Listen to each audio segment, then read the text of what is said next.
প্রায় 50 বছর আগে মানুষ প্রথমবার চাঁদে পৌঁছেছিল অ্যাপোলো মিশনের মাধ্যমে। এরপর দীর্ঘ সময় পেরিয়েও মানুষ আর চাঁদে যাওয়ার চেষ্টা করেনি। সম্প্রতি যুক্তরাষ্ট্রের মহাকাশ গবেষণা সংস্থা নাসা আবারও চাঁদের উদ্দেশ্যে মানুষ পাঠিয়েছে। এই মিশনের নাম আর্টেমিস 2। 1972 সালের পর এটি চাঁদের উদ্দেশ্যে প্রথম মানব মিশন। আর্টেমিস 2 এর নভোচারীরা চাঁদের অপর পিঠের এমন কিছু দৃশ্য প্রত্যক্ষ করেছে যা এর আগে কেউ দেখেনি। এই অভিযান কেবল চাঁদ প্রদক্ষিণ নয়, বরং মানুষের মহাকাশ অভিযানের জন্য নতুন রেকর্ড স্থাপন করেছে। তারা পৃথিবী থেকে সবচেয়ে দূরে পৌঁছেছেন। অনেকে ভাবতে পারেন আর্টেমিস 2 সরাসরি চাঁদে অবতরণ করবে, কিন্তু বাস্তবতা ভিন্ন। এটি একটি ফ্লাইবাই মিশন, অর্থাৎ এই মিশনের মূল লক্ষ্য হলো মানুষকে চাঁদের কক্ষপথে নিয়ে যেয়ে নিরাপদে পৃথিবীতে ফিরিয়ে আনা। নভোচারীরা চাঁদের খুব কাছ দিয়ে ঘুরবে, তবে অবতরণ করবে না। এটি ভবিষ্যতের বড় মিশনের জন্য একটি গুরুত্বপূর্ণ প্রস্তুতি। এই মিশনের সবচেয়ে গুরুত্বপূর্ণ বিষয় হলো মানুষের অভিজ্ঞতা। নভোচারীরা শিখবেন দীর্ঘ সময় গভীর মহাকাশে কিভাবে টিকে থাকা যায়। ভবিষ্যতে মানুষ শুধু চাঁদ নয়, মঙ্গল গ্রহেও যেতে চায়। আর্টেমিস 2 এই প্রস্তুতির জন্য গুরুত্বপূর্ণ।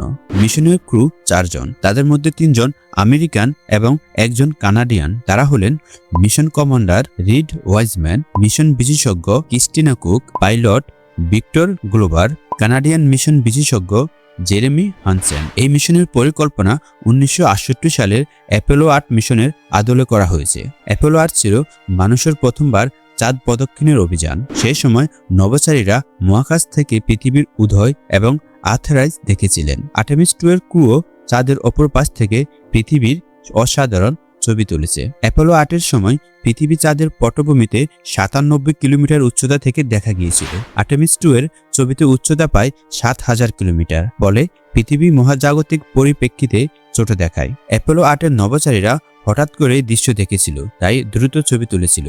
আর্টেমিস 2 এর ক্রু পরিকল্পিতভাবে ছবি তুলেছে। ছবিতে পৃথিবীর উত্তর ও দক্ষিণ মেরুর আলো এবং সূর্যগ্রহণের বিরল দৃশ্য ধরা পড়েছে। পৃথিবী সবসময় চাঁদের একটি দিকে দেখা যায়, কারণ চাঁদ পৃথিবীর সাথে টাইডাল লকড অবস্থায় আছে। তাই আমরা চাঁদের অপর পাশকে পার সাইড বা দূরবর্তী দিক বলি। এই অংশ পৃথিবী থেকে কখনো দেখা যায় না। অতীতের চন্দ্র মিশনগুলোর মধ্যে 1959 সালে সোভিয়েত লুনা 3 প্রথম চাঁদের দূরবর্তী দিকের ছবি তুলেছিল। পরে অনেক অরবিটার ও ফ্লাইবাই মিশনও এই দিকে বিস্তারিত ম্যাপিং করেছে। অ্যাপোলো নভোচারীরাও প্রথমবার চোখে দেখেছে, তবে তখন অনেক অংশ পুরোপুরি আলোকিত ছিল না। আর্টেমিস 2 এর নভোচারীরা চাঁদ থেকে অনেক দূরের কক্ষপথে থাকার কারণে প্রথমবারের মতো দূরবর্তী পাশ পুরোপুরি আলোকিত অবস্থায় দেখেছে। নাসার উদ্দেশ্য কেবল চাঁদ প্রদক্ষিণ নয়, বরং এটি চাঁদে বসবাসের প্রস্তুতি। ভবিষ্যতে মানুষ মঙ্গলে অভিযানের জন্য এই মিশন গুরুত্বপূর্ণ। আর্টেমিস প্রোগ্রামে মানুষের চাঁদে যাত্রার জন্য